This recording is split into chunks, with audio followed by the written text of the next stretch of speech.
예, 비하인드 뉴스를 시작하겠습니다. 박성태 기자가 나와 있습니다. 자, 키워드 열어볼까요? 예, 첫 번째 키워드는 예상을 빗나가다입니다. 예, 어떤 겁니까?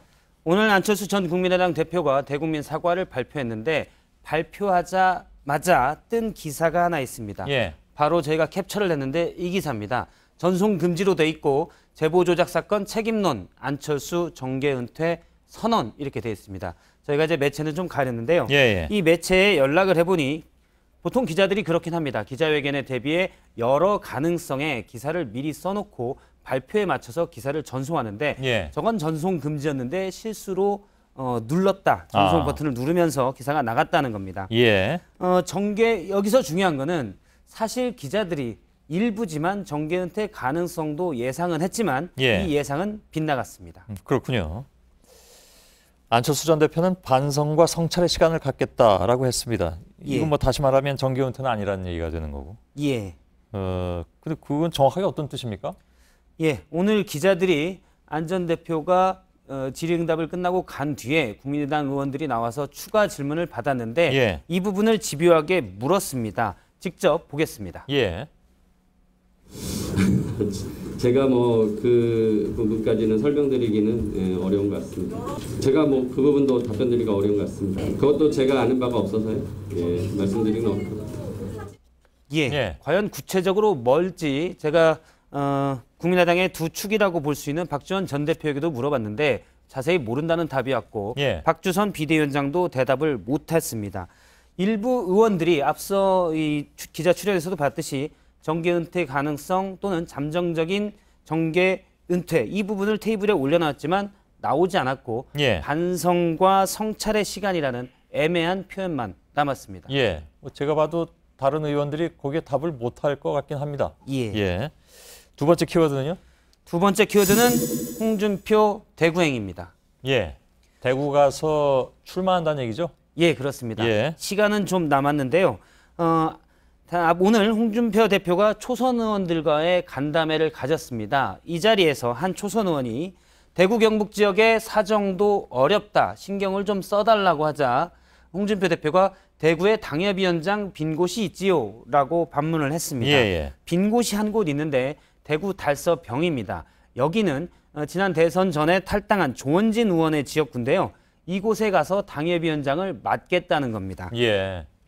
무슨 신당 만든다고 했더니 만들었습니까? 창당 발기인대회는 조원진 의원이 했고요. 예. 아직 신당이 정식으로 등록돼 있는지는 좀 확인을 해봐야 합니다. 그런가요? 그러니까 두 사람이 그러면 이제 총선에서 대결을 해야 된다 그런 얘기가 되는 거네요. 예, 2020년에 그렇게 될 수가 있고요. 예. 홍준표 대표가 대구를 좀 남았지만 콕 집어서 가겠다고 하는 거는 두 가지 정도로 해석할 수가 있습니다. 예. 하나는 지금 자유한국당이 바른정당과 보수 적자를 놓고 경쟁을 벌이고 있는데 지난 대선에서도 봤듯이 대구 경북 지역이 가장 중요합니다. 그래서 당대표인 홍 대표가 직접 가서 보수의 심장인 대구 경북 지역에서 털을 닦겠다.